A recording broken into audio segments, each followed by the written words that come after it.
Fala galera, Bruno Duarte aqui na área com mais um podcast para vocês, mais um episódio sensacional. Eu sou o Bruno Duarte, o host desse podcast. E eu sou o Cido, pai desse cara do podcast. Meu auxiliar. E hoje estamos com dois grandes médicos, cirurgiões de ombro e cotovelo. E claro, eu vou deixar eles se apresentarem. É muito prazer aqui, vocês, Dr. Gabriel, Dr. Everton, um prazer imenso ter vocês aqui. Bem, Brunão, obrigado pelo convite, obrigado, Sidão, muito legal estar aqui com vocês, né? Você que é um brother, tá sempre com a gente aí nas cirurgias. Bem, eu sou o Everton Lima, sou ortopedista, cirurgião de ombro e cotovelo, trato também de lesões esportivas, né? E tô com meu parceiro, sócio, amigo, brother, que é o Gabriel. Se apresenta aí, querido. Isso aí. Primeiro, Brunão, Cido, obrigado pelo convite aí, estar aqui com vocês nesse dia gostoso. E sou o Gabriel Paris, médico ortopedista, especializado, igual o Everton falou, em ombro e cotovelo e também uma vertente aí de medicina esportiva. E estamos há alguns anos aí já na área, já junto com o Everton desde o primeiro ano da faculdade, somos amigos de longas datas aí, passamos todo o ciclo aí de graduação. Que é bem fácil, né? Tranquilo. Cansativo. E até hoje trabalhamos juntos aí. Tem semana que eu vejo mais ele do que minha esposa. É verdade. É verdade. E vocês se formaram onde? Foi a mesma faculdade? Sim. Desde o primeiro ano, né, como você disse? Qual faculdade que foi? A gente se formou na Escola Paulista de Medicina, né, que é da Universidade Federal de São Paulo. Desde o primeiro ano juntos, né? E a gente fez a graduação, residência, né? 6 anos de graduação, 3 anos de residência de ortopedia e traumatologia. E aí o nosso fellow, né, que é a subespecialização em ombro e cotovelo, a gente fez no CET, que é o Centro de Traumatologia Esportiva, que é um setor de parte de medicina esportiva e atividade física da universidade, né? Da mesma universidade. Sabe uma dúvida que eu sempre tive?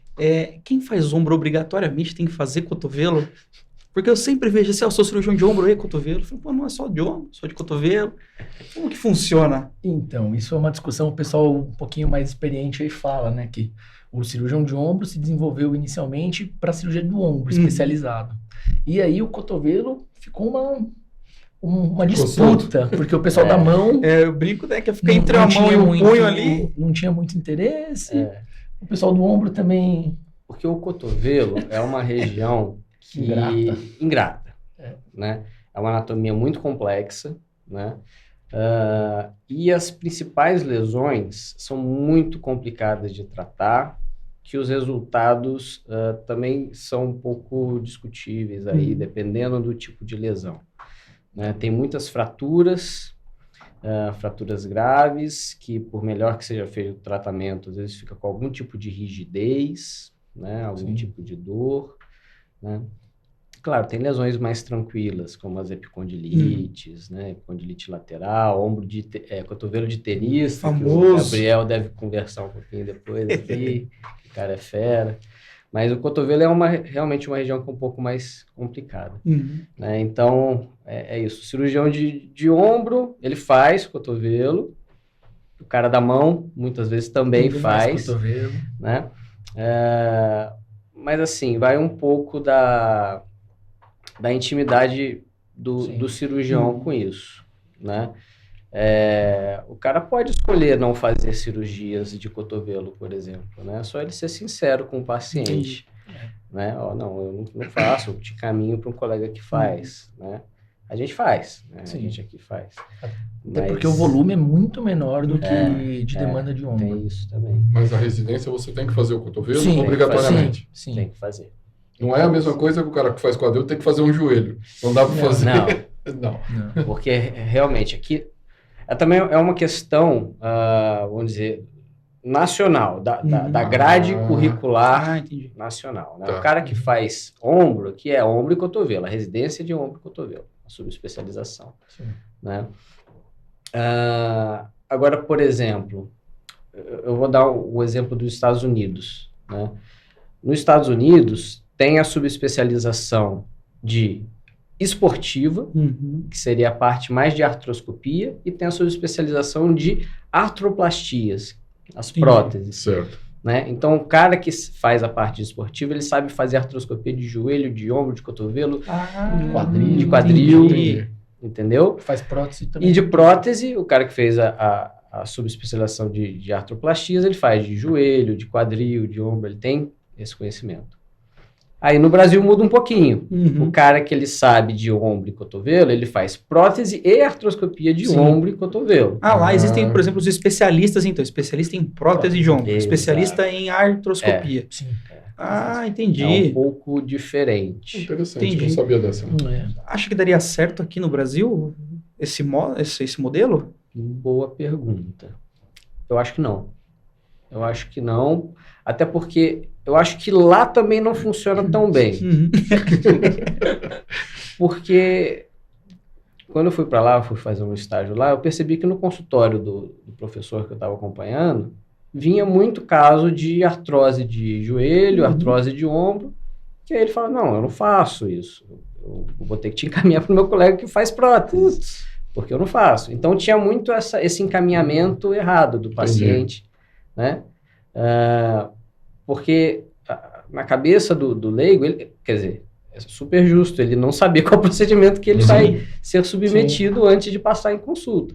Então, se ele tem dor no ombro, ele vai no especialista de ombro. Não é função dele. Não é função dele saber qual que é o tratamento que vai ser feito. Então, acho que do jeito que faz aqui, ok, tá super bem. É mais lógico, né, parece, né? É mais lógico. O Brasil, de um modo geral, é muito bem servido de ortopedia. Tanto a parte aí de treinamento, a residência, a Sociedade Brasileira de Ortopedia e as sociedades de subespecialidades, todas as subespecialidades têm uma sociedade. Então, nós somos da Sociedade Brasileira de Cirurgia do Ombro e Cotovelo. Inclusive, semana que vem vai ter o congresso nosso em Vitória. Tem a Sociedade Brasileira de Joelho, a de quadril, a de pé e tornozelo, só de coluna.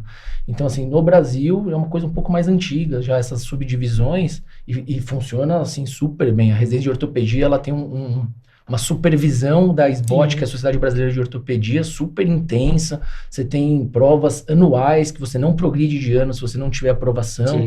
Então, assim, a gente, mesmo estando num centro grande de referência nacional de ortopedia, que foi a nossa universidade aqui, a ortopedia do Brasil, de um modo geral, assim, ela é muito de ponta. E se a SBOT, por exemplo, você tem essas provas anuais, né? Se você não passa, você não pode atuar. É como se não fosse a OAB, vai? Um exemplo bem, assim, esdrúxulo. Assim, teoricamente, você se formou médico, você pode atuar onde você quiser. Entendi. Né? E em qual área você quiser, mesmo não tendo feito uma residência. Né? Acredito que seja isso. Né? Isso é um problema, inclusive. Eu tenho muitos porque, que assim, passaram para residência. Se eu terminei o 6º ano, eu tenho um registro médico geral, eu posso fazer, na teoria, pela lei, qualquer procedimento. Eu tenho autorização por ser médico, por exemplo, que terminei o 6º ano agora, recebi meu registro. Se eu, em algum momento, resolver fazer uma neurocirurgia, eu posso. Pela lei, eu posso. Eu não devo. Eu não tenho treinamento, então eu vou pagar por imperícia, por imprudência, outras coisas. Mas eu, como médico, eu posso, numa emergência, alguma coisa assim.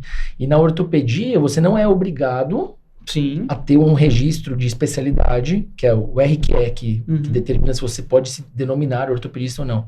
Ele não é obrigatório. Para você ter o RQE, sim, você precisa ter terminado a residência. Mas tem colegas por aí que atuam em ortopedia, principalmente nos lugares mais extremos do Brasil aí, sem ter o título, sem ter o registro, entendeu? Mesmo no caso de trauma também, a mesma história? Sim. E a questão não há dúvida nenhuma de que você precisa de um treinamento em ortopedia para poder atuar naquilo. Com certeza. Principalmente fazer cirurgias, né? O currículo da graduação em medicina, ele é muito falho em ortopedia. Né? A graduação muito básica falho, ali, graduação básica. Isso de forma geral, né? Mas eu também não culpo. Né? Tem outros assuntos clínicos que também são de grande importância. Né? A questão a ortopedia ela realmente é uma especialidade um pouco à parte da medicina, ela é muito especializada naquilo dela, é um pouco diferente. Um mundo à parte, praticamente. Um mundo à parte. E o cara precisa, sim, passar por 3 anos de residência para aprender alguma coisa de ortopedia que assim, Básico. é o né? básico. Exato. Você ainda vai passar o resto da sua vida se formando, estudando aquilo ali. Aprimorando lá, Se sim. você quiser ser bom, tem que...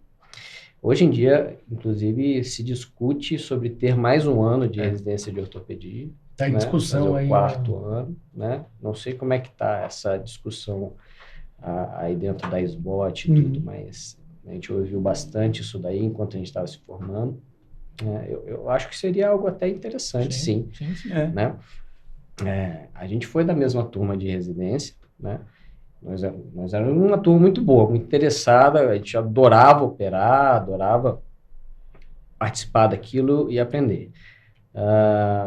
Mas mesmo assim, quando a gente sai da residência, depois de terminar o R3, a gente acaba entrando inseguro em algumas cirurgias, sempre tem dúvidas, até hoje, né? Eu acho que faz parte Do desenvolvimento do mesmo. desenvolvimento. E aquilo, quem estuda, quem entende, tem suas dúvidas, e eu acho que isso que é importante, porque é na dúvida que você busca o conhecimento. Que você cresce. Que você cresce. E a melhora pergunta para pro alguém seu que sabe paciente, né? mais. Sim, Exato. sim. A gente pergunta para quem sabe mais, para quem é mais experiente, quem é mais velho, conversa, discute com um amigo, procura no livro. O problema é o cara que sabe de tudo, né? É Que acha que sabe de tudo. Acho que tem muitas situações que você não passou ainda na residência, né? Você ainda vai ver. Não. E outra, cada fratura é uma fratura, né? Exato. Por mais que você fale que ponha lá no livro, essa é Sim, do sim. classe A, classe B, é 1, é A2, é A3, Uma mas co- sempre vem alguma coisa. Sim, concordo. Uma coisa é você estudar aquele caso por livro, por artigo, e a outra é você estar Sim, atuando Passando por naquilo. aquilo. E uma outra coisa que a gente fala, assim, durante a residência de ortopedia e traumatologia são 3 anos. E todo ortopedista formado, ele tem que ser um cirurgião ortopedista. Então, ele tem que clinicar, que é fazer atendimento, tem que fazer visita hospitalar, tudo isso, e ele tem que operar os casos. Então, o ortopedista, ele não é um médico clínico. Sim. Então, quem está pensando em prestar, ele precisa saber que tem longas jornadas de centro cirúrgico. Então, sangue, material ortopédico. Então, a gente, durante a graduação, a residência de ortopedia, a gente temos matérias para aprender, por exemplo, tribologia, que é uma matéria para saber o componente metálico, quando usa um, quando usa outra. Então, tem uma ciência aí, meio quase que uma engenharia para saber os implantes, quando usar, qual tipo que tem que ser adequado para cada articulação. Mais indicado. Variação de metal, de conformação dos implantes. Então, tem uma série de peculiaridades que você tem uma base durante a residência e que depois você vai desenvolvendo ainda mais. A gente vai para congresso para ter acesso a esses novos implantes, tecnologias, novas técnicas cirúrgicas. Então, todo dia você está tendo evolução na área, né? Mesmo em São Paulo. O que vocês falaram... Desculpa. O que vocês falaram da área da ortopedia ser uma área diferente das outras, a gente passa isso na instrumentação também. Porque, além de especialização, né, nas nossas aulas de especialização, a gente dá o curso lá pro básico, né, pro cara que está se formando em instrumentador. E ele fala, mas a vida do instrumentador não é igual para todas as áreas? Eu falo, cara, a ortopedia ela é diferente de tudo. Quando vocês entrarem, vocês vão entender que os implantes são diferentes, você vai ter que estar estudando junto com o cirurgião, se aprimorando junto com ele, senão você atrapalha a cirurgia. Eu falei, então é completamente diferente. Aí o pessoal começa a entender, você vai mostrando os vídeos, vai levando o cara para a cirurgia, ele vai entendendo como é que funciona. Acho que você deve até o passar por conjunto isso de também. instrumentais são diferentes, né? Você tem, quando a gente brinca, fala, não, tem chave de fenda, tem isso, tem martelo, porca, tem serra, parafuso. porca, parafuso. O cara fala, peraí, o que é uma Tem marcenaria? mesmo, Tem, é uma marcenaria sofisticada, porque é aquela marcenaria que vai fazer você mover essa articulação de novo, então é uma coisa muito séria. E às vezes quando o cirurgião está tenso lá, é porque alguma coisa forçou ele ficar tenso, não é porque ele é... Às vezes a gente brinca muito, que nem você pega numa artroscopia, né? Tem 5, 6 em volta, fala, a gente tá batendo no outro, chutando. Mas é normal. Sim. Ninguém tá ali para agredir ninguém. É diferente, é completamente diferente. Eu imagino que seja também complicado para aprender todo o material da ortopedia para vocês, Fala. hein? É muita coisa, é muita pecinha, né? Vocês sabem de Muita prótese, é muita coisinha pequena, tem lado certo para você entregar. Se você entrega um lado esquerdo, que vai no ombro direito, você acabou com a cirurgia. Aí não adianta falar que o médico é chato, tá? Não adianta falar que ele vai gritar com você, ele vai, tá? Então prestem atenção. Mas eu falo que a curva de aprendizado da instrumentação, ela também é complicada. Ela é bem longa, né? Principalmente para prótese. Quando o pessoal chega aí na gente e fala, a gente quer se especializar, tá? Vamos fazer a medicina esportiva, que é a mais simples, né? Para depois a gente chegar nas próteses. Porque além da prótese primária, a gente tem a prótese de revisão. Eu falo que aí é outro mundo, é um mundo à parte. Caixas de instrumental. Pessoal, nossa, mas são quantas caixas? Fala, pelo menos umas 40. Quê? Fala, bem-vindo à ortopedia. Né? Eu não acho que tem outra especialidade com tanto material assim. Tem? Acho que deve ser a cardíaca. Cardíaco. Mas a cardíaca ela tem a mesa montada grande, é a mesa, né? que é grande, porque caixa acho que mais que ortopedia. De pinça, né? De pinças Tem um monte de básicas. material extra, né? A ortopedia tem muito material extra, que são os modelos, os moldes, implantes, os implantes. né? Além Você dos tem o material instrumentais. básico, né, que é aquele normal para toda cirurgia, e você tem que é mais a especialidade mesmo, né? Você vai pegar, vem prego, vem uns parafusos diferentes, parafuso cortical, não cortical, para que serve, onde é que se enfia, porque às vezes o cirurgião ele trabalha com muitos materiais também, então o instrumentador acaba sendo um auxiliar para ele. Com né? certeza. Porque às vezes ele vai fazer, peraí, doutor, aqui naquela prótese, naquele modelo é aquilo, mas aqui não pode ser esse. Né? E a gente sabe que o cirurgião ortopédico ele é meio brutão das coisas. Daqui, isso aqui. Não espera você dar o instrumental. Eles não tá falando não. São outros cirurgiões, tá? Não são eles. Para tirar lá, não, me dá aqui, eu pego o saca-bocado e puxa, depois reclama que não corta. Isso depende um pouco da qualidade do café da manhã. Exatamente. Quanto melhor o outro. E às vezes, assim, o cirurgião do ortopédico, ele reclama do formão que tá ruim, a gente fala que a oftalmo estraga todos. Não somos nós. A oftalmo estraga o saca-bocado, estraga tudo, né? Só da plástica, estraga tudo, né? A neuro. Sempre faz a neuro. Dente, né? No saca-bocado. Estraga nosso material da ortopedia. Na formação de vocês, quando vocês entraram lá, primeiro ano de faculdade, vocês já queriam ortopedia ou descobriram isso ao longo da faculdade? Vou começar, vai. Eu entrei, minha história é um pouco engraçada, porque eu tinha feito outro curso de faculdade, outra graduação antes, aí eu fui fazer a segunda graduação emendada na outra, eu entrei com uma cabeça que eu trabalhava um pouco nessa área, eu queria fazer hematologia. Putz, muito direto, assim, eu quero fazer oncologia, para quem não sabe, é a área de tumores, né, de cânceres aí do sistema hematopoético, aí, de modo geral, né. E isso durou 1 ano. Então, assim, uma coisa é você tá fora do meandro, né? E outra você tá dentro, né? A hora que eu entrei, assim, eu falei, não tem condição de eu fazer isso. E aí eu falei assim, eu gosto de cirurgia, eu gosto de atuar em coisas mais diretas, doenças que não são tão incapacitantes aí, questão sistêmica, mental, tudo isso, então não tem condição. Em 1 ano eu já falei, não quero. Não é isso mesmo. Quero fazer uma especialidade que seja cirúrgica. E aí, dentro da especialidade cirúrgica, você vai, assim, conhecendo um pouquinho aqui, um pouquinho ali, e rapidamente, assim, do 2º para o 3º ano, eu e ele, a gente já era o presidente e o vice-presidente da Liga de Ortopedia Esportiva. Nossa, então você estava no sangue. Já se achou no 2º ano. 2º para o 3º ano, eu já falei assim, ortopedia, não tem, assim, só se... Aconteceu alguma catástrofe. Coisa, assim, já bateu o sangue, assim, eu sabia. Na faculdade, né, todo bloco, cada matéria que a gente passa, a grande maioria é muito legal. Mesmo que você não queira aquilo, é muito legal você aprender aquilo ali, são assuntos interessantes. Mas, né, eu já entrei na medicina querendo fazer ortopedia.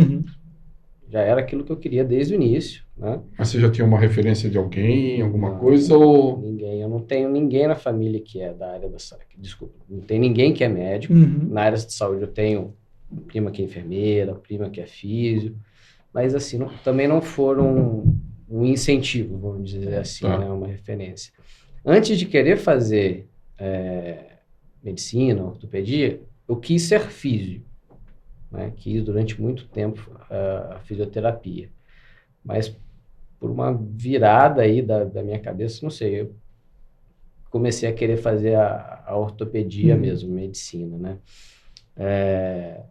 Eu, quando eu era mais moleque, hoje não tanto, estou tentando voltar para a vida esportiva, mas quando eu era mais moleque eu praticava bastante coisa e tal. Tá. E eu tenho minhas lesões aqui, lesão de joelho, lesão de ombro, e eu pesquisava, tentava entender o que eu tinha. Pegava livro de anatomia na biblioteca. Entender onde doía. O que estava acontecendo, né? E isso me deixou muito interessado nesse âmbito. Eu fazia muita fisioterapia, estava sempre na clínica de fisioterapia. Eu queria fazer para se tratar, eu acho, né? A fisioterapia. Ficava batendo papo com as fisioterapeutas e tal. Aí, né? Por isso que eu quis. Aí depois acabei pensando na ortopedia. Eu sempre gostei muito de construir, de martelar, de tá explicado. E viu que tinha isso na cirurgia? Eu acho que quase todo ortopedista vai falar algo semelhante. Então, a parte manual, de habilidade manual, também é algo que eu gosto. Essa, né? Ela é mais dinâmica, né? É direta, então, né? Já entrei pensando nisso. E para operar, tinha que ser algo cirúrgico, queria operar, né? Porque eu acho que é ali no centro cirúrgico, na cirurgia, que eu, pelo menos, me realizo. Porque é ali que eu consigo ver o problema e resolver ali na minha frente. E isso é muito, muito legal. Isso é especial. É muito bom. E a gente consegue ver que o paciente ele vai ficar bem ali. Você consegue ver o resultado na hora, né, do paciente. Isso é legal. A anatomia ortopédica é uma coisa muito direta. Então, por exemplo, outros cirurgiões de outras áreas do corpo, aí, urologia, cirurgia gastrotorácica, a anatomia ela é uma anatomia mais complicada. A anatomia ortopédica, ela é assim, é inacreditável. O sistema osteomuscular aí, ele é complicado também, mas o funcionamento, ele é mais óbvio, vamos dizer assim. Óbvio. Pelo menos pra gente, né? Não sei dizer. Parece ser algo mais direto, mais objetivo. Isso, né? Essa objetividade, assim, é fácil. E é engraçado que o sistema ortopédico, ele é mais objetivo e os ortopedistas também são bastante pragmáticos, diretos, né? Talvez seja algo do perfil aí. Você falou uma coisa interessante. Você fez uma outra faculdade antes da medicina, né? Qual que faculdade que foi? Eu fiz faculdade de farmácia. De farmácia. Você sempre quis ser médico? Não. Nossa, eu já Ou pensei nem pensava. muita coisa. Porque eu conheço alguns que, assim, também não. Sempre quiseram ser médicos. Então, foi lá, terminou o ensino médio, cursinho, faculdade, carreira médica. Então, você fez farmácia. Aí eu fui trabalhar na área, trabalhava com área de estudo clínico, oncológico. Aí eu falei, putz, acho que eu gostei disso. Vou trocar. E aí, por isso que eu falei, acho que eu quero fazer mato. Ó, cabeça, né? De jovem, 22, 23 anos. Já estava no meio também, né? Então... eu emendei uma na outra, basicamente. Ele terminou, ele se formou. Formei. Formou em farmácia. Entrei rápido, 17, formei com 22, já emendei na outra. Eu sempre fui um cara muito esportivo, desde pequeno. Jogo tênis desde os 8 anos, joguei campeonato brasileiro, sul-americano. Com 17 anos tive uma lesão do ombro. Eu tive que operar meu ombro com 17 anos. Tava ainda no comecinho da outra faculdade. E aí aquilo me marcou um pouco. Então, assim, talvez tenha uma... Eu vi, né? Eu falei, eu fiquei bem. Voltei a jogar, minha vida seguiu. Teve uma época que eu quase fui fazer faculdade nos Estados Unidos por causa do tênis. Voltou a jogar, não. Ganhou o campeonato. Joguei bem. Muito bem. É humilde, né? Humilde. Só aqui na mesa. Aí, assim, a ortopedia, ela tem uma ciência do movimento, né? Sim. Pra quem é atleta, eu sou atleta, né? Eu vou dizer, forte para sou atleta, mas eu tentei ser um atleta desde muito pequeno, né? Então aquilo é quase que uma perfeição, né? Um encontro perfeito. Você estudar, não sendo um atleta, né? Você auxiliar pessoas de alto rendimento através do movimento, né? A ortopedia acaba entrando. Então, quando eu estava no segundo, terceiro da faculdade, eu falei, é isso, não tem outra opção, sabe? Então, até hoje, eu falo, ufa, ainda bem que eu escolhi essa área. Eu escolhi isso. E assim, nossa, assim... Graças a Deus. Eu sou feliz por fazer isso todos os dias da minha vida. Isso é legal. Então, toda profissão tem as suas dificuldades, seus problemas comerciais, econômicos, burocráticos e tudo. Mas acordar de manhã, ir para o centro cirúrgico, encontrar esse cara, encontrar um outro sócio nosso, que é o Guilherme, e operar junto, não tem preço. Fazer o que você gosta, acho que nada paga, né? É o que eu sempre falo com meus pacientes, operar é o que me faz levantar da cama de manhã. E queria ser o quê se não fosse médico? Provavelmente, eu seria o que eu queria ser antes de ser médico, antes de ser fisioterapeuta, que eu gostaria de ser designer de games. Tudo a ver, né? E essa é uma habilidade ótima, porque o cirurgião ortopédico, ele tem tela, uma artroscopia é quase que um videogame do corpo humano, né? Eu até hoje gosto muito de jogar um videogamezinho, eu gosto de chegar em casa depois cansado, sentar ali e jogar um pouquinho. Relaxa. Desestressa, relaxa, bom pra caramba, né? E quando eu era criança, eu jogava bastante e pensei durante muito tempo em fazer design de games. Depois a cabeça mudou um pouco. Bem pouquinho, né? Bem pouquinho. Mas é engraçado que durante a faculdade, eu dividi apartamento com um amigo meu de infância, que ele sim seguiu o sonho de design, de ser design de games. E aí era engraçado, porque eu ficava dando pitaco nos trabalhos dele. E ele dava os pitacos também na sua faculdade? Ele falava, isso aí tá errado. Não dá. Não dá. Esse osso não é isso. Esse osso não sei não, sabe? Essa articulação não mexe desse jeito. Eu ensinava a parte de anatomia pra ele.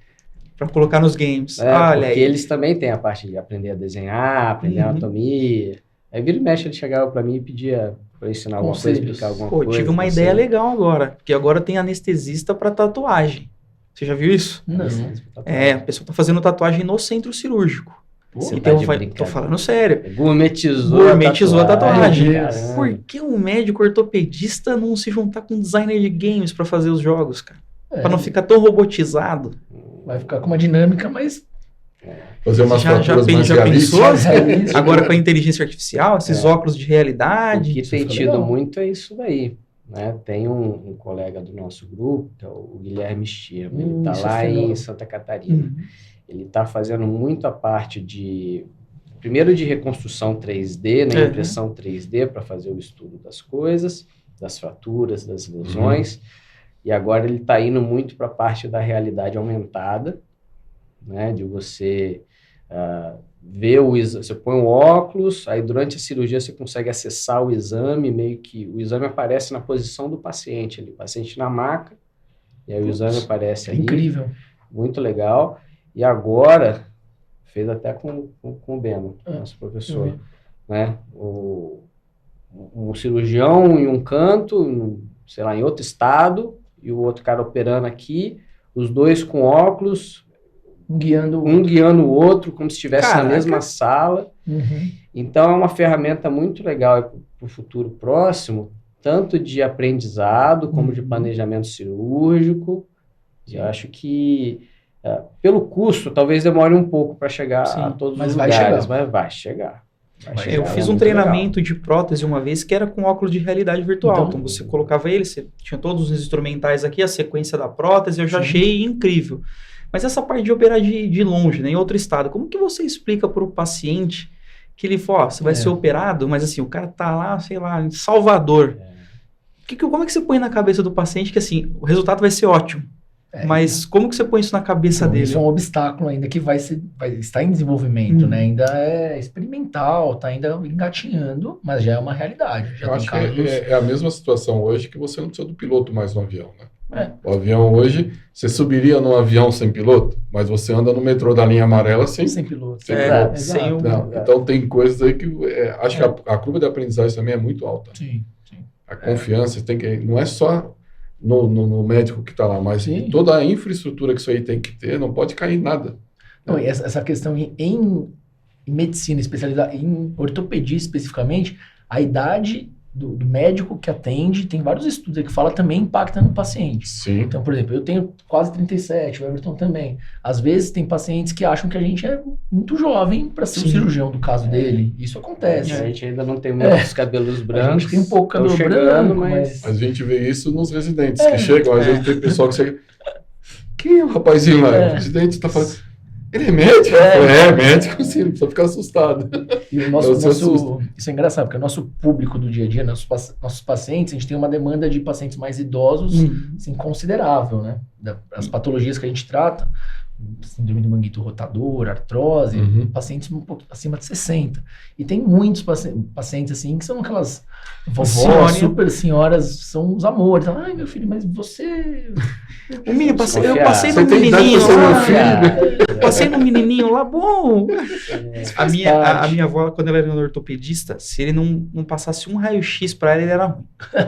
Ela fui lá no médico, lá, é novo, não sabe, acho que não sabia o que estava fazendo, não passou um raio-x. Acho que vocês já passaram por isso, do paciente meio que ficar olhando pra vocês assim, Esperando falando, a receita. Existe. Na verdade, assim, o modelo de medicina do Brasil, principalmente na saúde suplementar, ficou assim um pouquinho marcado por qual é o melhor médico que pede mais exame. Então isso é um problema tanto de custo para as operadoras, quanto de percepção para o paciente. A gente conversa muito disso. E, por exemplo, o raio-x é um exame barato, super consagrado, e ele é ótimo, mas ele é ótimo para o que ele tem que ser indicado. Essa é a questão. Então, o paciente não é obrigado a saber qual é o exame mais indicado, porque o médico, depois de avaliar, ele vai pedir exames complementares. O raio-x é um deles.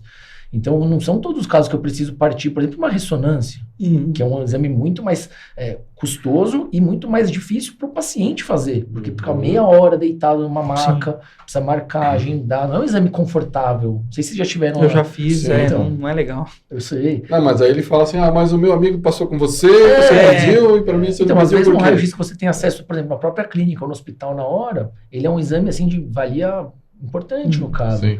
Então isso a gente fala, né, que às vezes tem paciente que julga o médico ou quem está atendendo ele pelo tanto de exame que você pediu. Se pediu muito, ele é bom. Se não pediu, aí não dá para confiar. Exato. É complicado. Isso é uma questão aí... É complicado, porque assim, é isso mesmo. Muitos pacientes, claro que não todos, né, eles pensam quanto mais exame melhor, você vai saber melhor. Vai ter um daquilo que tá diagnóstico acontecendo, né? E também acham que, por exemplo, o raio-x é pior do que a tomo, que é pior do que a ressonância. E não, cada exame tem a sua indicação, né? Sim. E se você pedir exame a mais, não só vai ficar mais caro o tratamento, né?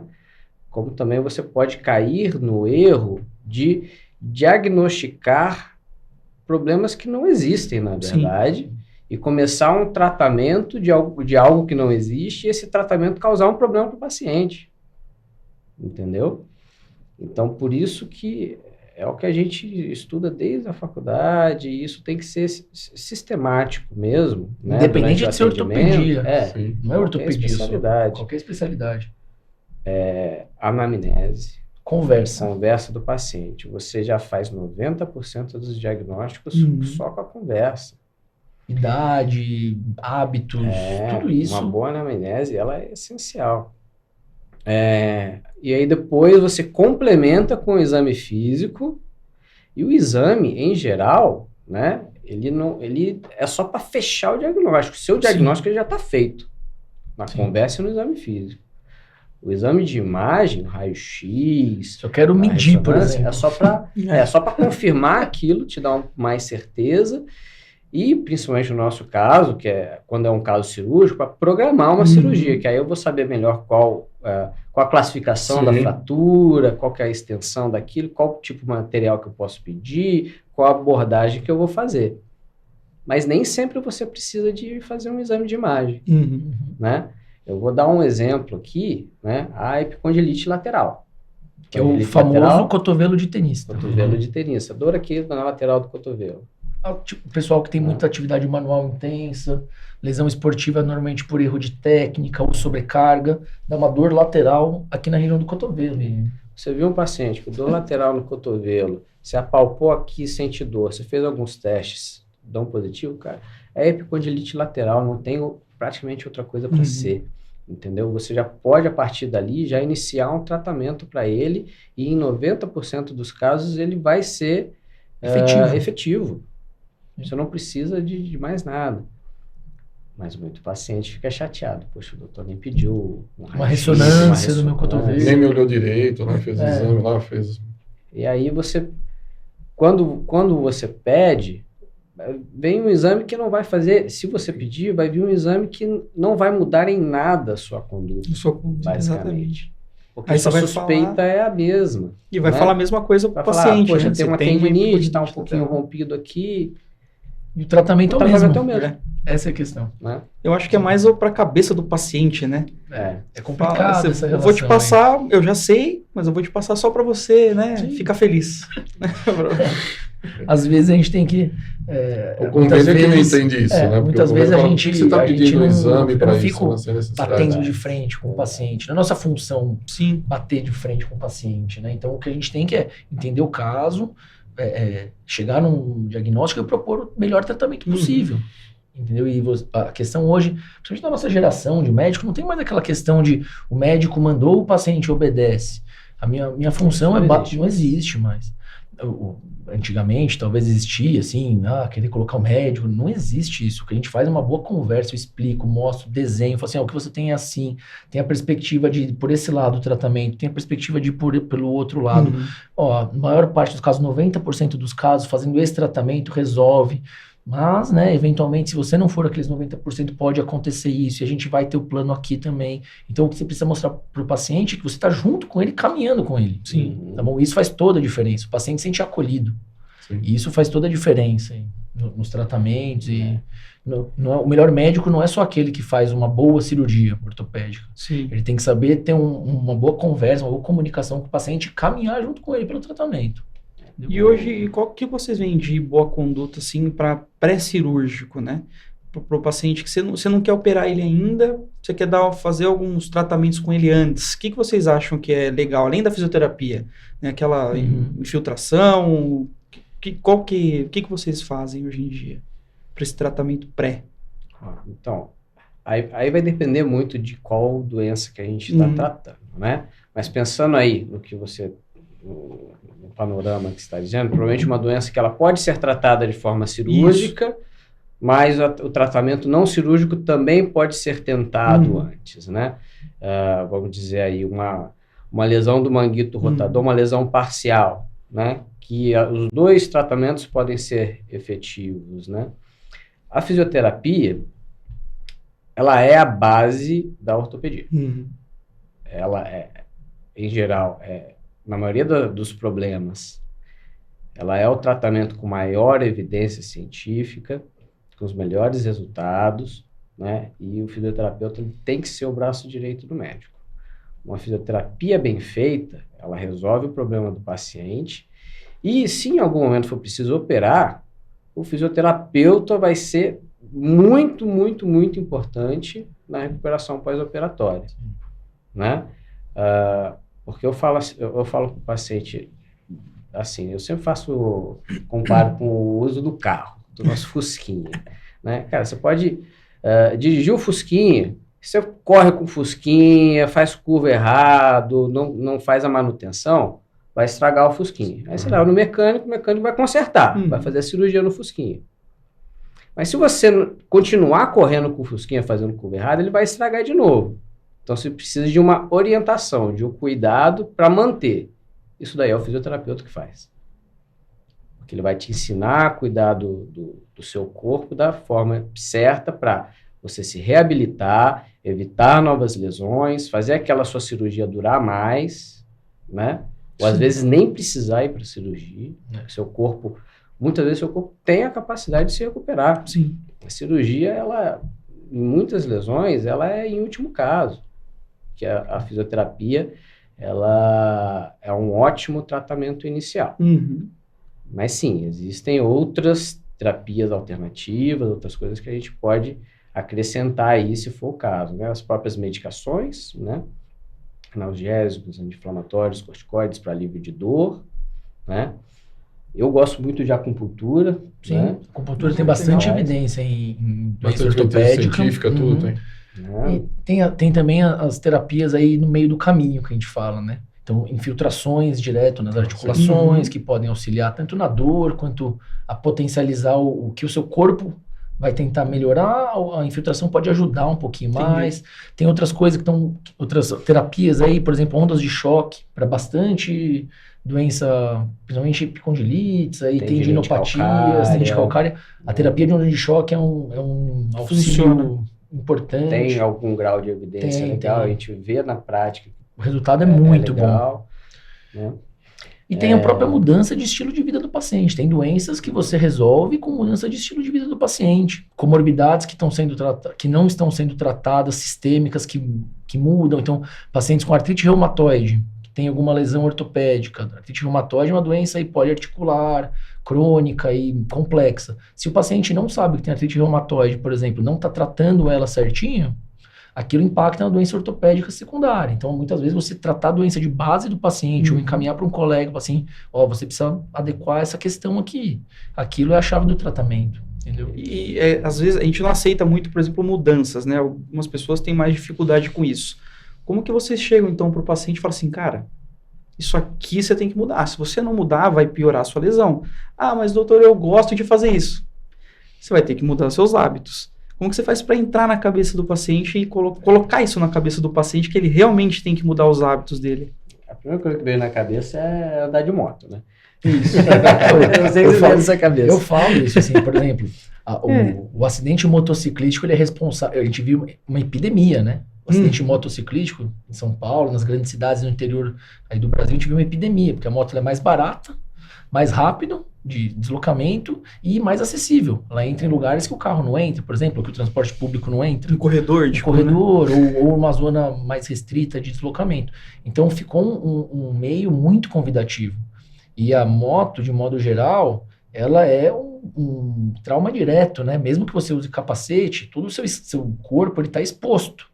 E você, na verdade, acaba sendo o próprio para-choque, o corpo, né? O para-choque do motociclista é a canela dele. É a perna E dele. você então, falar para um cara desse parar de andar de moto, ele vai te xingar muito, né? Mas aí que tá, nossa função é entender o contexto daquilo. A função do médico não adianta orientar. E proibir. Não adianta. Não é proibir, é orientar. Né? Você orienta, fala os riscos, os benefícios, e tenta conversar com o paciente sobre aquilo.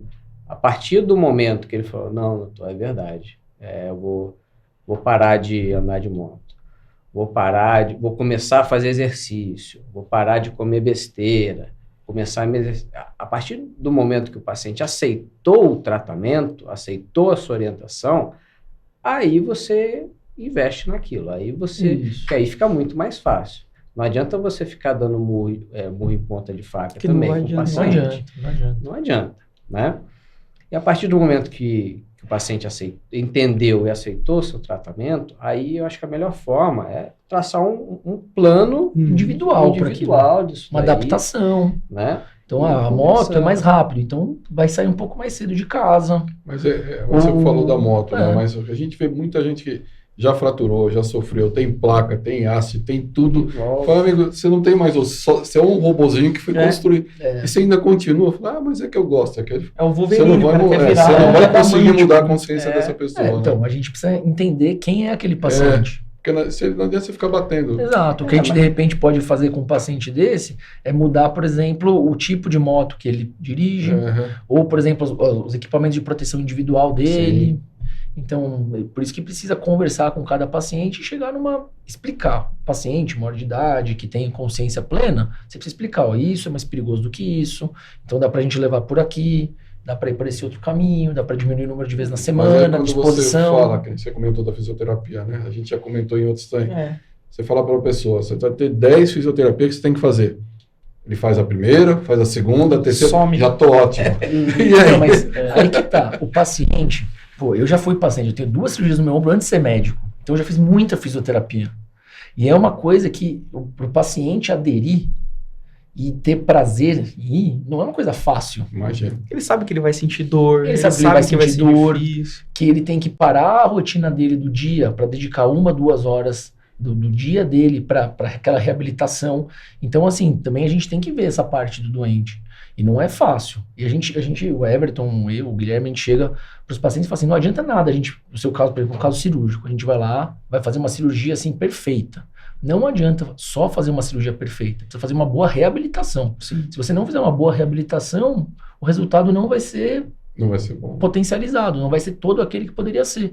E às vezes não é fácil mesmo, não só a questão do paciente entender isso, quanto questões sociais mesmo, Sim. ou de trabalho, ou familiares. Então, a gente precisa entender aquele paciente e tentar otimizar o tratamento dele para ele ter o melhor resultado funcional. E às E vezes não é tem fácil. que envolver a família, né? Tem que pegar Tem que envolver pra família, ajudar, tem idoso, isso, fazer. a gente opera aqui em São Paulo, Super. retaguarda de trauma bastante, vários hospitais privados aqui. E um dos pacientes que a gente mais opera são idosos que caem em casa, quebram essa parte aqui do ombro. E aí você precisa chamar a família, às vezes tem cuidador, tem uma série de outras pessoas em volta que precisam estar envolvidas naquele tratamento. E você tem que explicar certinho, tem datas, tem prazos, tudo aquilo para poder entregar para o teu paciente o melhor resultado. Sim. E não é fácil. Ou seja, é um conjunto de pessoas, É um né, que está conjunto. trabalhando. Porque às vezes pega, né, não falando mal, às vezes o próprio cuidador não tem uma formação para que ele faz um curso de um final de Sim. semana em algum lugar e já fala que é cuidador, Sim, né? sim. E não tem noção do que ele está fazendo. Sim. Às vezes ele vai pegar um paciente que está lá acamado, que, né, todo travado, e vai fazer uma movimentação, ele fratura um fêmur, fratura. Sim. Então é muito complicado. O paciente, ele tá envolto por várias pessoas que são a rede de apoio dele, né? E você tem que, é papel do médico orientar todas essas pessoas, seja verbalmente ou alguma orientação por escrito. A gente sempre deixa na alta, por exemplo, uma orientação bem completinha, o que pode, o que não pode fazer, né? Para o paciente, para o acompanhante saber, todo mundo estar bem orientado. Sim. Isso, a orientação é a parte principal da prática médica, no geral. Não é nem tanto o tratamento. A orientação é a Essencial. base para tudo. Se você não tiver um bom diálogo, uma boa comunicação, o teu tratamento vai falhar em algum ponto. Já teve caso do pessoal que faz levantamento de peso, lesionou o manguito. Foi lá, fez, já posso levantar o peso de novo? Calma, não, peraí. Não é por... Acontece, acho que você... Tem um vídeo aparecendo no Instagram esses dias aí que eu vi, o cara com a tipóia que foi jogar, acabou de operar o manguito, foi jogar boliche, aí jogou, aí caiu, tropeçou, caiu por cima do ombro que operou. Poxa. E aí, o que você fala para um paciente desse? Falar, né? Opa, vamos para a próxima. Pô, eu pus 2 âncoras, agora vou ter que pôr 3. E aí o pior é que um cara desse chega no seu consultório com uma cara de sem graça, ou contra. Eu falei, então, rapaz. É complicado, né? A gente precisa entender o contexto e tentar auxiliar, né? Mas tem hora que é difícil, né? Uma coisa que a gente aprende, assim, na graduação um pouco, depois na vida, é que o médico, ele não é juiz. Entendeu? O médico não é juiz. Minha função lá não é fazer juízo de valor ou de por que fez aquilo, ou de dar ganho de causa para alguém, até entendeu? mesmo a questão da moto. O cara quer andar de moto. Tá ótimo, cara. Pode andar. É legal, porque é gostoso mesmo. Mas eu vou sugerir que você pegue uma potência menor, mas não ande no corredor. Põe 2 rodinhas atrás para não ficar mais... São mudanças comportamentais que podem melhorar. A gente não é juiz, mas a gente tem que entender nosso paciente e ver como que a gente pode ajudar naquilo ali. Sim. Eu tenho um amigo que ele é lutador de MMA, e anda de moto. Ele fazia motocross também, é o presunto. E aí eu falo, cara, você já faz 2 coisas que são extremamente perigosas. Você luta e anda de moto. Aí em uma luta ele foi e quebraram a una dele. Ele teve que operar. Beleza, até aí operou com o pessoal da equipe lá, colocou a plaquinha. Voltou. Posso voltar em quanto tempo? Falei, calma. Falei, você lembra que você anda de moto e luta? Calma. Agora vamos se recuperar bem. Não, vou fazer tudo certinho. Beleza. Aí ele chegou no consultório do meu antigo chefe com o capacete na mão. Você veio de moto? Ele, vim. Eu falei, irmão, como é que você veio de moto? Ele, não, uma mão só, vem tranquilo. Falei, cara, você tá vendo que você não tá seguindo as coisas? Ele, não, eu tô sim. Falei, cara, você veio de moto. Risco Ele, altíssimo, né? não, mas foi tranquilo. Falei, tá, você tá fora isso, tá? Vou fingir que eu não vi. Você tá fazendo a fisioterapia certinho? Ele, tô bem tranquilo em casa, tudo. Só esse final de semana eu fui ajudar a fazer uma mudança. Ele tava lá. Falei, cara, você não tá seguindo. O que aconteceu? Pseudoartrose. Operou de novo. Eu falei, agora você aprenda. Tá lá, 2 plaquinhas. Falei, agora vamos lá. Se recuperou, tá bem, existem lutando. perfis de paciente, de vez em quando a gente, há uns anos na área, né? A gente sabe que, por exemplo, paciente que às vezes a gente poderia colocar uma órtese no cotovelo e soltar um pouquinho mais, a gente fala, não, esse perfil de paciente não dá pra soltar isso. A gente vai fazer um gesso Não tem Trava como você ele. tirar. Travar ele que é né? Vai virar uma múmia pra sair daqui. Eu Por sou- exemplo, eu sou daria para suspeito. começar um pouquinho a fazer uma reabilitação um pouquinho mais precoce, mais dinâmica, mas que você sabe, assim, pela levada, que não adianta. Ele vai tirar e fazer alguma coisa. É. Peca por um pouco mais Fala de assim, segurança. pelo bem dele, Pelo bem dele, se segura um vou pouco fazer, vou mais, travar com tal, gesso. Espera ali. Eu Porque às sou, eu vezes tem sou, pressa. eu sou meio suspeito, porque eu fraturei o punho no colégio. E gesso, né? Porque eu era um desses pacientes. Que ele sabia que se não colocasse gesso, eu ia tirar. Eu tirei o gesso, né? 3 vezes. Não foi uma só. Então eu tirei pra jogar bola. Tranquilo. Campeonato do colégio, pô, vou ficar de fora. Prioridade, Aí, prioridades, né? Braço tudo bem. Pô, professor, Pai, não, mãe não precisa preciso ficar ganhar. lógico. Esse daqui ficou louco comigo, né? Mas eu falei pro professor de educação física, ela falei, cara, eu consigo jogar. Ele, bicho, você tá com gesso no braço. Se fizer assim, alguém, você derruba o cara. Eu falei, não tô mais. Tirei ele. Você é louco, punho torto. Falei, joguei. Aí fui voltar no cara que fez o gesso. Você volta com essa mesma cara de gol contra, né? O cara, que aconteceu? Eu falo, caiu. Molhou. Eu falei, como é que caiu o gesso? Eu falando, você acredita que eu não sei também? E é assim, né? A gente vai seguindo. Faz parte. Faz né? parte. Aqui a gente fala muito da saúde também mental, né? A Uhum. gente sabe, médico, trabalha pra caramba, estuda pra caramba. Então, o doutor tava, acho que há pouco tempo aí nos Estados Unidos, né? Fazendo as atualizações, se atualizam. O que vocês fazem pra relaxar, cara? O que vocês têm de hobby, assim, pra esquecer essa vida de médico Anda de moto. e anda de moto? Faz um crossfit? O que vocês vão fazer? Qual que é o hobby de vocês? Tá. Eu começo, porque eu sou o jeito meio errado de fazer isso aí. Aí depois ele dá o exemplo. Putz, cara, a gente dedica muito tempo da vida pra profissão, porque a gente gosta muito do que faz, né? E acaba confundindo um pouquinho entre trabalho e hobby, e isso é um pouco prejudicial, na verdade, né? É quase a semana inteira aí trabalhando sem horário para nada, né? E você comentou aí da minha viagem para os Estados Unidos, né? Foi meio que foi um momento de eu parar tudo, né? Porque eu tive que parar todas as minhas coisas aqui para poder focar nesse estágio que eu fui fazer. E lá fora eu tive aquele momento de, além de estudar, parar e pensar na minha vida, né? Como que eu poderia melhorar não só a minha profissão, mas também a minha saúde mental, minha vida como um todo, né? E voltei para academia aos pouquinhos, ele tá me ensinando a jogar tênis agora, né? Tô tentando passar mais tempo com a família, com os amigos, principalmente, estão sempre me cobrando, né? Até mesmo voltar para jogar meu videogamezinho, né?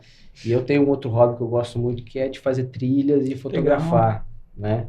E já me comprometi, já tô com passagens compradas para viajar para alguns lugares, fazer minhas trilhas, né? Então, é assim, é o comprometimento. Não adianta só saber que é importante ter a saúde mental. Mas você tem que se comprometer àquilo, né? Não deixar para depois. Porque cobra um preço. Cobra um preço. E chega uma hora, você tá com colesterol alto, eu tava com colesterol alto, cara. Tem uma história igualzinha. Pra contar. Tô com colesterol alto, né? Você começa a ficar estressado com todo mundo a qualquer hora. Os meninos brincam comigo que eu sou meio esquentado, meio nervoso. Acho que eu tô melhor agora. Tô melhor. Então você começa a ficar estressado, brigando com todo mundo, né? E dorme mal. E isso acaba repercutindo um pouco nos seus resultados profissionais, né? Então, você às vezes trabalhar um pouco menos, que é essencial, e dedicar a um esporte, a uma academia, ao seu hobby, você vai melhorar a qualidade do seu trabalho, né? E isso é essencial. É essencial, tem que ter. E não só, estou falando muito de trabalho, mas a qualidade dos seus relacionamentos interpessoais. Isso é talvez mais importante do que o trabalho em si. Sim. Né? A gente fala na carreira médica, né? Como na área da saúde em si, né? Você nunca para de estudar. Se a farmácia tem alguma coisa nova, se não sei, Sim. tem uma cirurgia, tem uma técnica, tem alguma coisa que alguém descobriu. Então você está lendo, só que você esquece de você. Sim. Essa semana, próxima semana, a gente vai para o Congresso Brasileiro, né? O Everton foi se especializar 2 meses do doutorado dele lá em Harvard esse ano, que não é fácil largar tudo que você já construiu Sim. aqui 2 meses. Para a sua vida, parar a sua literalmente. vida, para ficar 2 meses lá fazendo parte da pesquisa. E assim, o Everton citou algumas coisas muito importantes, e assim, a saúde mental, para você poder ter ela, o seu corpo precisa estar são. Sim. E o ortopedista, ele precisa ser o exemplo disso. Uhum. A gente trata as pessoas, muitas coisas do que a gente trata são comportamentais. Então assim, o que eu faço no meu tempo livre? Agora que eu tenho um pouco mais, né? Porque a gente, desde que entra no primeiro ano da residência, são 100 horas por semana. Então você não dorme em casa no final de semana, você trabalha muito. Vai ver um paciente, às vezes, no final de semana que Final de semana, mas, por exemplo, a gente...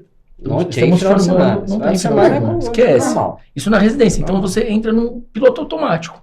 No primeiro ano, no segundo ano, no terceiro ano, no quarto ano, no quinto ano, no sexto, até quando? Aí uma hora você para e fala assim, por que eu estou fazendo tudo isso? Aí você começa a repensar algumas coisas. E a gente teve recentemente algumas conversas nisso. Assim, a gente diminuiu tudo que é cirurgia de domingo. A gente não opera mais de domingo, a não ser que seja uma urgência. Operamos muito de domingo. Sábado, eventualmente, a gente faz retaguarda de urgência, então às vezes tem que operar de sábado. E durante a semana, o que a gente adequou nas nossas rotinas aí de equipe foram os dias cirúrgicos e os atendimentos pela manhã, por exemplo. A gente poder ter pelo menos o final da tarde para noite aí. E no meu tempo livre, assim, o Everton falou, eu sempre fui um cara do esporte. Então, meu tempo livre, a minha prioridade é sempre exercício. E isso eu falo, prego para os pacientes isso, mas eu faço isso. Então, assim, eu falo para os pacientes da importância do exercício físico e não importa a idade que você vai começar, precisa começar. Não importa, eu comecei com 8 anos, 7 anos, eu já estou com quase 37, começar, né? Minha rotina é sempre, no mínimo, 3 vezes na semana, exercício de resistência, academia, não precisa ser não é um fisiculturismo, entendeu? É um exercício de força, para você ter saúde musculoesquelética e jogar tênis, que é meu hobby maior. E também eu gosto de alguns temas um pouco... aleatórios, tipo geopolítica, geografia. Geopolítica agora deve estar ótimo. Então, agora estamos vivendo uma época de temas interessantíssimos aí. Guerra russo-ucraniana, invasão do Oriente Médio, uma coisa tranquila. Venezuela, situação complexa. Então, temos acompanhado bastante aí, mas se seu corpo não está são, parece que nada funciona. Nada funciona. Né? Você não é um médico pleno de comunicação, de atendimento e nem de técnica cirúrgica. Tem a família, né? Tem minha esposa, tem todo mundo, né? Meu pai, meu tio, minha tia, minhas irmãs. Passei por esses perrengues recentes, faz um mês, porque eu sempre fiz atividade física, né? A gente sempre fez muita atividade física. E aí a gente começou a ficar meio displicente, que eu falo que a gente fica preguiçoso. E aí, hoje eu não vou, amanhã eu não vou, porque a gente é bom arrumar desculpa, né? E aí eu fui fazer um exame e descobri que eu tô com a diabetes. Cara, aí você começa a falar, 284 de glicemia. Eu falei, vou morrer já, né? Aí você começa a repensar muita coisa, fala, parou. Aí você volta à alimentação correta, você volta a fazer exercício de novo, você fala... Ou vai pelo amor ou pela dor, né? Normalmente a gente vai pela dor, porque o conselho ninguém escuta, né? E aí a gente vai começando a se tratar melhor e... Sua mãe vai ouvir essa live depois. Essa aqui eu vou falar para ela não ver. E senhores, estamos com 50 minutos já de podcast. Nossa, passou. Eu falo, coisa boa passa rápido. Caramba. Eu tenho 2 perguntinhas para fazer. Uma é bem polêmica, viu? Mas eu vou fazer essa primeira pergunta mais relaxada. O que é um instrumentador cirúrgico para vocês? Ele é parte essencial da equipe de tratamento do paciente. Ele é tão importante quanto o cirurgião, quanto o anestesista, quanto o circulante da sala. A gente fala, né, que um ato operatório, ele é um grande círculo.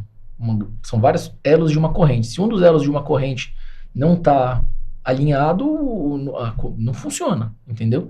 Então, um instrumentador parceiro, experiente, que entende o material, que entende os passos da cirurgia é essencial.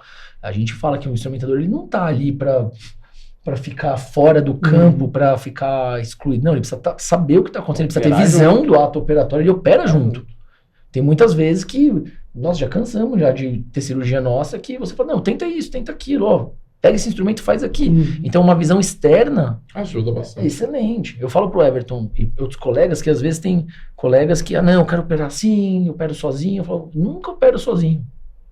Nunca. Tá? Você precisa de uma equipe. Uma equipe, porque você tá vendo aquilo daquele jeito, de repente outra pessoa vem aqui, ó, e vê do outro ângulo. Faz assim. E esse Tem certeza? Né? É. É legal um pitaco ali. Você Sim. tem certeza que você está fazendo aí? Você não acha melhor fazer desse outro jeito? Opa. Tenta. Não, verdade. Sim. Né?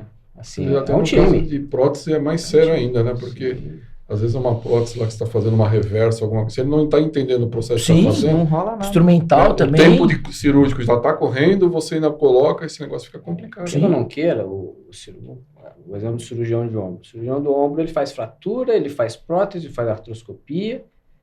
Às vezes, o instrumentador que está com ele só faz prótese. Uhum. Então, esse instrumentador, ele é muito Dedicado. melhor capacitado, sim. às vezes, do que esse cirurgião em entender o que está acontecendo ali. Sim, os passos, né? Então, é um time, né? Talvez o cirurgião seja o atacante ali para fazer o gol, mas precisa de um cara ali para dar o passe, Sim. né? Precisa do meio Precisa de do campo, 10 né? ali, Precisa do 10. Então, eu acho que o volante instrumentador é ali. a camisa 10. É o 10 ali, né? Acho que é isso, é o braço direito ali na cirurgia, Sim, né? faz toda a diferença. No nossos plantões no SUS, por exemplo, normalmente não tem instrumentador, Não tem, né? né? Então é o próprio cirurgião que monta a mesa, que é o seu próprio instrumentador, e nossa, faz uma diferença enorme, né? E pensando em cirurgia de alto nível, e dar o melhor para o paciente de forma otimizada, uma cirurgia rápida, com menos risco de infecção, menos risco de complicações, você precisa ter um braço direito, um instrumentador bom ali para ele, antes de você fazer, ele já está te entregando o material certo. Tem que estar né? tudo afinado. E não só isso, mas também checar o orquestra, material, né? Ver se Exato. está tudo certinho, que às vezes o cirurgião não está acostumado com aquele material específico, então é muito importante, com certeza. Eu conheço Falou de dois guia, instrumentadores muito bons, se vocês precisarem, viu? Oh! Eu tenho que indicar aí pra vocês. Então, você fala que nem no caso de guia, você está tão assim, o cirurgião está focado naquela situação. E às vezes se você der um guia errado, ele não tem tempo, às vezes, de pegar Não, o nem guia, vai checar. pôr, ele quer pôr, fala, A poxa, broca errada. broca errado. É, Nossa, isso acontece nossa, muito. Broca, Sim. lado errado. Sim, lado do implante errado, É. a Quando broca viu, é... Quando você já fez, fala, e agora, o que eu faço? Aí vai piorar mais a situação, né? Exato. Que uma broca que eu ponho errado, um guia que eu faço errado, eu tirei compromete. mais outro. Se um passo, em cirurgias ortopédicas, cada passo é essencial. Uhum. Se você fez errado um passo, está comprometido toda a sequência. E quando a gente vai dar aula, a gente fala para os instrumentadores. Tem uma sequência a cirurgia da ortopedia e um passo a passo. Então, se você sair daquilo ali, você destruiu a cirurgia. Sim. Porque é muito complexo Sim, realmente sim. o que está acontecendo ali. Aí eles ficam olhando e falam, realmente não é igual às outras áreas. Né? Enquanto vocês responderem, a última pergunta que eu vou fazer para vocês, eu só vou pegar essas duas aí. Mas é complicado. A última gente se assusta, pergunta- dá medo. A última pergunta é a seguinte, hein? Prestem bem atenção que é bem polêmica essa. Vocês como cirurgiões, né, que trabalham aí com furadeira, com essas pregos, parafuso, o que é mais difícil? Colocar uma prateleira ou operar um paciente? Olha, Pergunta complexa essa, hein? Cara, se for o paciente que a gente operou essa semana, foi o paciente dessa semana. Fratura.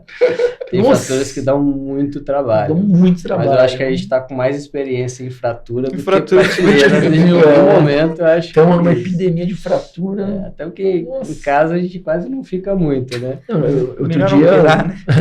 eu fiz uma brincadeira no meu Instagram lá. Quando Que vocês eu vão fiz um presentinho para vocês do Fiz um podcast. tutorial legal, de eu não. instalando um suporte de TV. Com a furadeira, tudo isso, falando que era o descanso do ortopedista. Esse eu juro que foi o post da minha rede social, que eu nem mais alimento bombou. muito, que mais bombou com as piadinhas do ortopedista marceneiro, tudo isso. Mas foi o que mais o pessoal... O pessoal fala Sentiu muito, a né? dificuldade de um instrumentador nesse caso, de colocar a prateleira ali? É. Tem vontade de falar perfurador na Então, hora? não, quer dizer, Quer furadeira. dizer, furadeira, a Ó, maquita. agradecer aqui. Muito maneiro. Eu quero agradecer Sim. realmente vocês por ter participado desse podcast. E eu quero trazer assim pessoas excelentes igual vocês. Eu tive o prazer de instrumentar para vocês, então eu vejo como vocês lidam com o paciente, né? Que realmente é diferente e faz o diferencial para o paciente se recuperar, né?